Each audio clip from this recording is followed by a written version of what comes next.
Welcome back to the Cherry Grove. Ignore this mess and the pillager raid that's going on behind me. They're very confused. I don't think they know where I am. Today we are going to work on adding some more buildings to our Cherry Grove. We have quite a few over on this side behind me, but behind the giant cherry tree that we built, we've got a lot of space going on over here. And I think that this area back here will be actually the perfect place to add a few more houses for our village. There's actually way more space here than I realised there was. So we're going to work on kind of transforming this area of the valley in today's episode. And we are running very low on birchwood. We're running a bit low on oakwood. We're definitely going to need to go farm some more wood. There's a lot in the block palette that we're using for these houses. And farming trees is so much easier now I have this moss bone meal farm, because we basically just have a whole chest of bone meal that we can grab whenever we need it.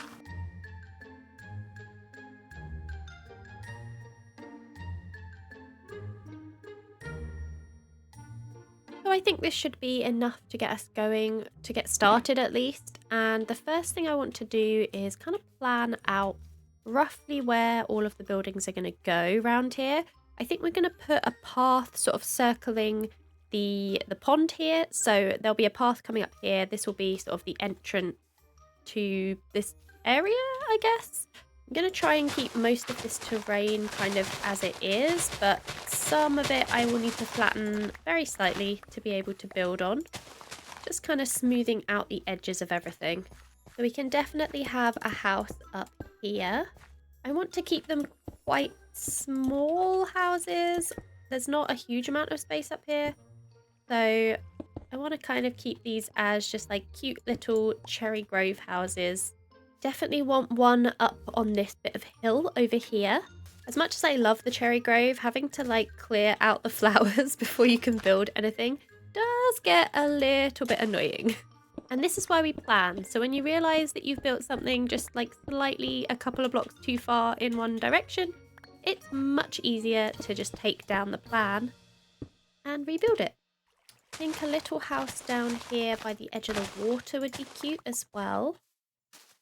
It's going to have to be a really small house to fit here. Okay, let's take a look from the air and see. Oh, we can land on the tree actually. I'm not sure about the shape of that house. I think we need another house in here. Yeah, let's add an extra house here. A couple of little tweaks to where the houses are, and I think that that is looking like a good plan to get started with. We might end up adding some more houses, but I think we should get these in first and kind of see how it looks after that. Before we start building, I think I'm going to put the paths in first, which means I need to go and get supplies for the paths as well. Probably going to need some more mud. Luckily, I have a whole bunch here. We just need some wheat to turn it into packed mud.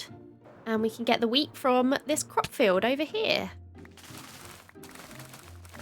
And we can't forget to replant it all, so we have more for next time when we need it. Okay, we can make a whole load of packed mud now, and we can work out where we want to put our path. I'm going to keep it quite narrow path, like nothing too grand like the big stone path that we have going on over there. And I might need to level out this hill a little bit as well, because I don't like when the path's too steep.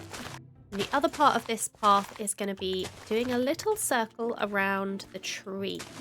And I'm just using these mossy cobblestone walls as kind of stepping stones. We've used this a few times in the area. Might move some of these lily pads as well, so that we can have a little bit of a lily pad part of the path. There we go. It's just sort of a little path over. That lily pad is perfectly positioned already. And we'll figure out how to join this up to the main path. Maybe we just literally just join it like that. Just put a step. Yeah, that probably works.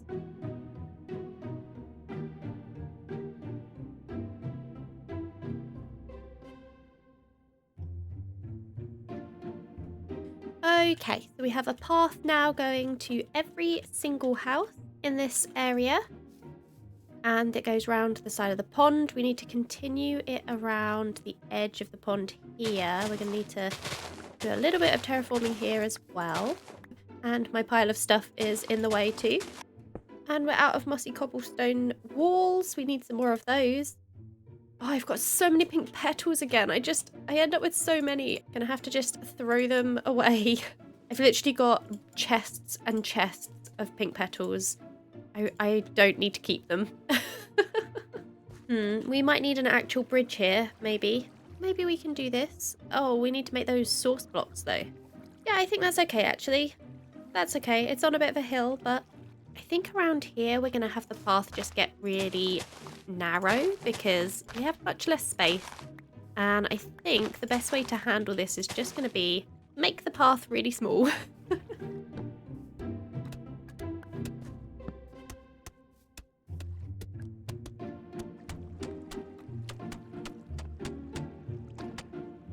And that brings us back to the start. And hopefully we now have a little path going all the way around the pond, around our little houses here. Everything is all connected. And I think this little path is looking very cute. And I basically used up all of my mud. So now we can get back to building the actual houses up.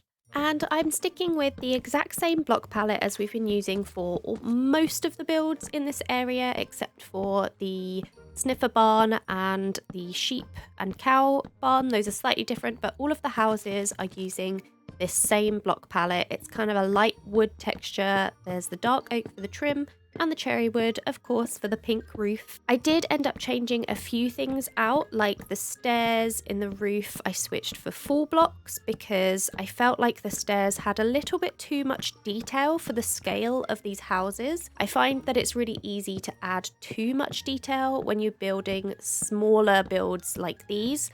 So I was very careful about what specific details I have added onto these houses. I really love this block palette. I'm very happy with the choice of blocks, but it is an absolute pain to get this texture. This inside mushroom texture means that we have to place mushrooms next to them and then break them again. And of course, the birchwood has to be stripped as well. And it means that these houses look super ugly before we've done this. And then we kind of have to do a whole extra step other than just building it to get them to look nice. Current Marmalade is a little bit mad at Past Marmalade for choosing this block palette, but I still really love the palette, so I can't be too mad at Past me. There we go. We have a little addition of some houses in this back corner, and they are looking very cute. They actually kind of just look like regular villager, like actual Minecraft village houses, just in the block palette that I've used here instead. I hadn't really thought of that when I'd made them small like this. But I am very happy with how this little area has turned out. I think it's very cute, and it's definitely filling up a bit of dead, empty space in the valley that we had going on over here. Now, I think we should also see if we can build a few custom trees over here. I definitely want to get some more custom trees. We've got a few custom cherry trees. We've obviously got the giant custom cherry tree in the middle here. I definitely want some more in the area, just like the whole valley. This is a cherry grove. We need to put some cherry trees back in, but I want them all to be custom. And maybe one up on this ledge, kind of sort of leaning over the edge here. I'm using this bit of hill over here as a place to land and look out and see. Yeah, I think one there and one there will be good. We probably need more. I definitely just want more in the area. I was thinking maybe one there, but I think it might be too close to this tree. Maybe we could do some tiny ones like those ones over there as well. Yeah, that works. I need to go grab some nether brick walls and fences because that's what we're also using. Oh, we are running a little... Oh, we've got bricks. It's fine. We'll just make some more. I'm going to say we're kind of running a bit low on nether brick. Did we use up all of the... No, I think I've left them in a shulker box somewhere, actually.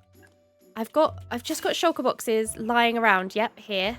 I bet they're in here somewhere. Oh, there's some more lily pads. I didn't run out of lily pads. There's one of my boxes of pink petals that I mentioned earlier. There's more in here. Oh, there's the fences. And more cherry wood. Okay. These, as you can tell, these shulker boxes are very organised. More pink petals here.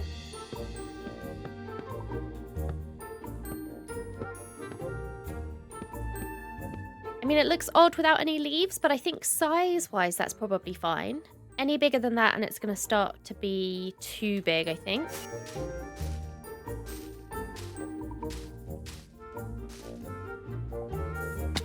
Oh! Okay, I feel like this was not such a great shape for a tree. It's looking a bit lopsided. Try and round it out a little bit. Okay, I think that's looking much better. I've rounded it out and it doesn't look quite so weird and lopsided anymore. That's very cute. I like that. I'm happy with that. And then I kind of feel like we need something in the middle here, but I don't necessarily want a whole tree.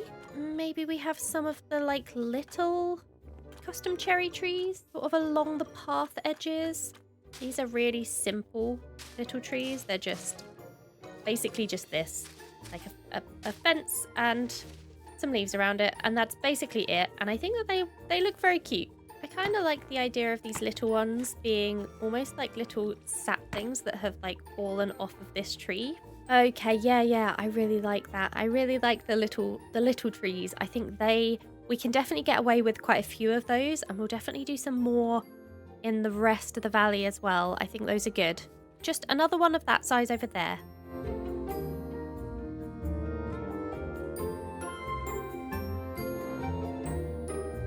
And I am completely out of nether brick. I don't think I've got any here. No, we've got 6 bricks left. We've got 5 walls. We used up all of our fence posts for these trees, and I'd really like to get some more of these small trees around the whole pond area. So I think now that we've finished the trees in this village area, I think we should head into the nether, go see if we can grab a bit more nether brick so that we can finish off the small trees. I should probably empty my inventory actually though first. Oh, let's just take a shulker box with us. Much easier.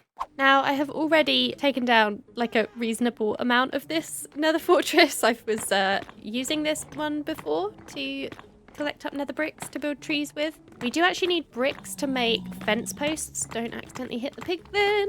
So we will have to either try and collect up some fence posts from here or collect up some netherrack to smelt, because you can smelt that into the bricks. Nether fortresses have fence posts in them, so we can just collect up a few like this. But I don't think that this is going to be good enough, actually. I don't think this is going to be enough fence posts for the amount that we get. Yeah, 7. Yeah, that's not going to be good enough. I definitely still want to make quite a few more custom trees in our valley area. So I think I am going to just collect a whole ton while I'm here, and hopefully we won't have to keep coming back and doing this resource collecting for the rest of the whole rest of the trees that we want to build in the valley. We just get loads and loads and loads of resources now. That should do. And we will have to smelt up this netherrack. Luckily we have this, I'm going to call it a super smelter. I realise that it's 3 furnaces, so it's not exactly a super smelter, but it's better. It's an automatic smelter. That's the word I'm looking for. The leaves, the petals are kind of drifting in this direction. I don't know if they have a specific direction that they drift, but maybe we cover this hillside in little cherry blossom trees, as if like this is the way the petals are drifting, so this is the way like the pollen would be drifting. That makes sense, right?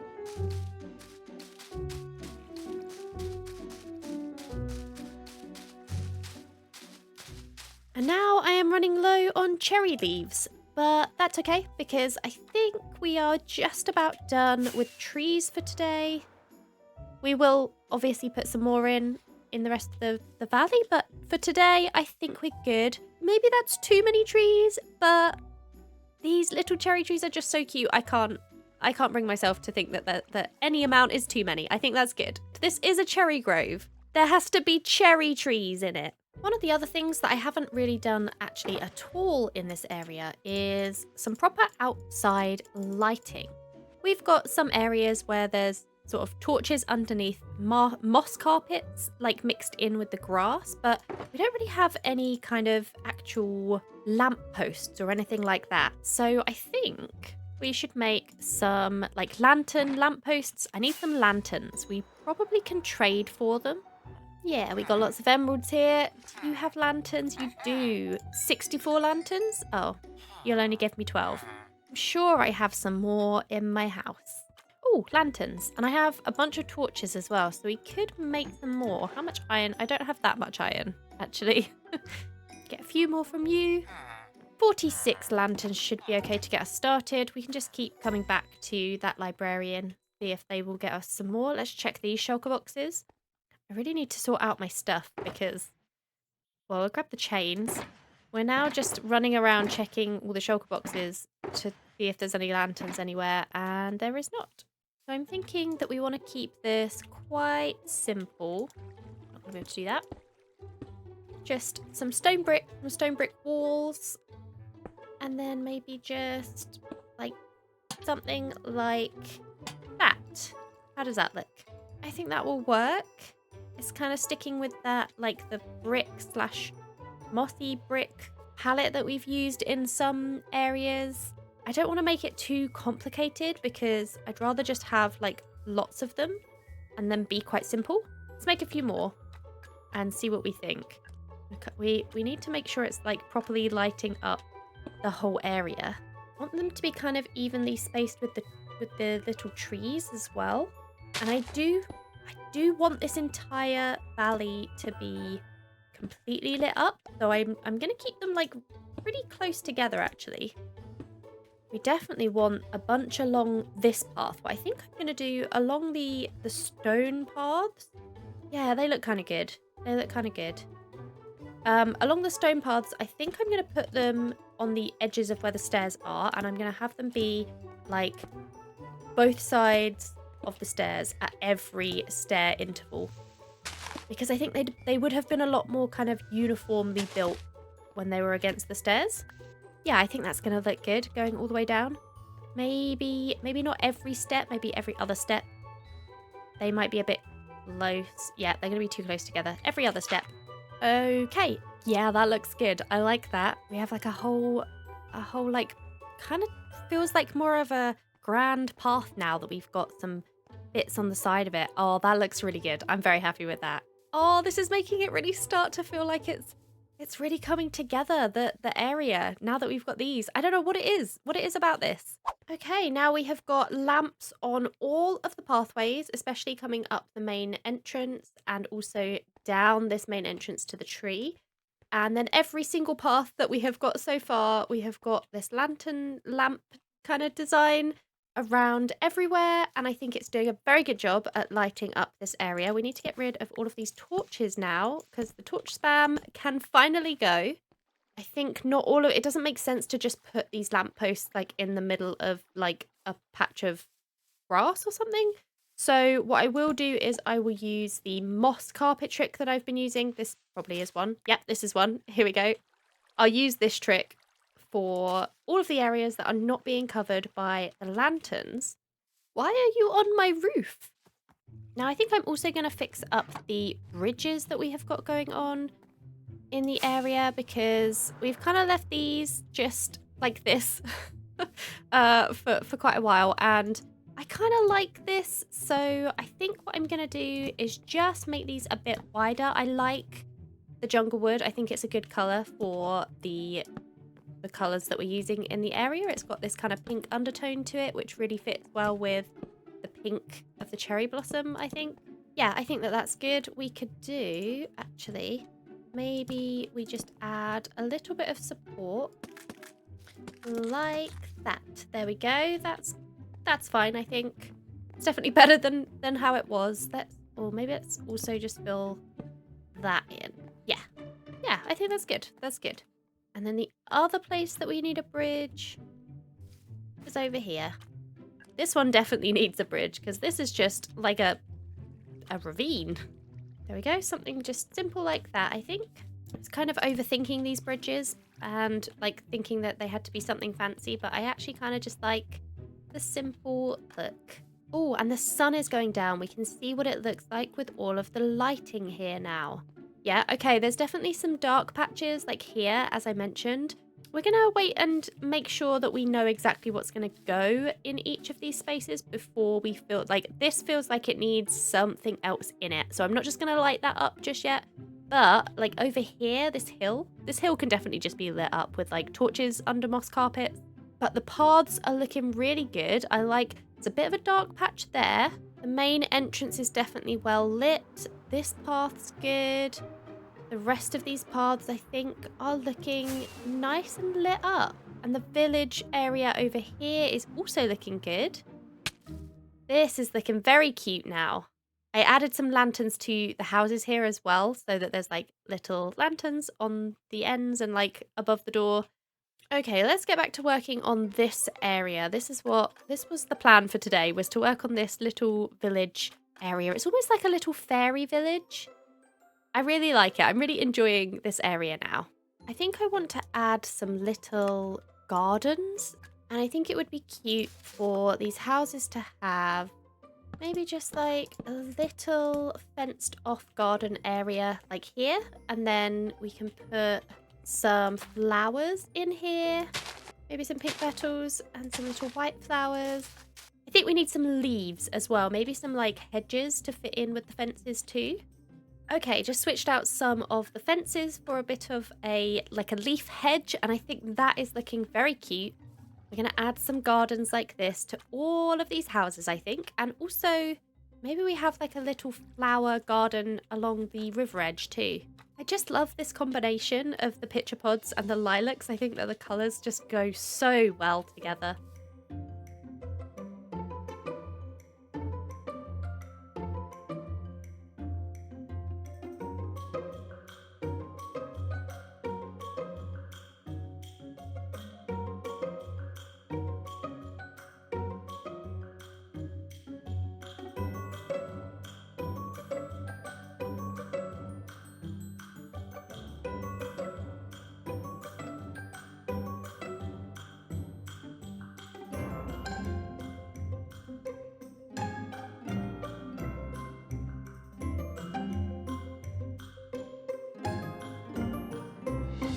So I may have gotten a little bit carried away. Oh, there's a pillager raid again. No. I got a little bit carried away with the garden areas. They were supposed to be just like little garden areas, and I kind of just turned the entire area into kind of how you get in actual flower forests, where there's like different patches of different types of flowers. But you know what? I think this looks very cute now with all of these different flower patches. We have most definitely filled in, that was my last rocket. We have definitely filled in this empty little corner of the valley. Oh, it looks so cute. And I think it's definitely fitting in with the theme of the rest of the valley. Could you shoot each other maybe? Where's your captain? I really don't want you to start a raid, so... Okay, they've started to shoot each other. Yeah. Yeah, that's it. Shoot the captain. I'm just being chased around my fairy village. Oh, this is a... I forgot to do behind this house. Oops. I'm really, really happy with how this area has turned out. Like I said, we're gonna also fill in the areas that don't have lampposts like this. Like these patches here. We'll do the moss trick. I also just want to include some little patches of moss around in the area as well, because I think it looks cute with the grass colour. It really blends in well with the grass colour in the cherry grove, and it just kind of adds a bit of variation to otherwise just plain grass. Really difficult to figure out during the day which areas need light. So I'm just kind of guessing, and then we'll wait for nighttime and we will see if there's any dark patches left. There's a dark patch there, and I think we need to light up around the tree more, definitely. As long as it's not spawnable, I think it's fine. It doesn't have to be like perfectly bright everywhere, and actually it's probably better to not be perfectly bright everywhere. I just don't want it to be spawnable. I'm definitely a big fan of the fact that they changed the spawning to be 0 light level, because it means that you can have slightly less brightly lit areas, which is good. I like that. I like that we can have some areas that are a bit darker. What do we think now? I think we're mostly lit up now. I think that's good. Obviously, the rest of the valley needs to be done. But this village, I think, is nicely lit now. And I think this is a very nice addition to our little Cherry Grove Valley. This kind of little village. It's just an extra add-on of the village, I guess. This whole valley is the village, but this is like a little fairy corner with some tiny little houses. I hope you enjoyed this episode. Let me know what you think about our little village area back here, and I hope to see you in the next one. Goodbye!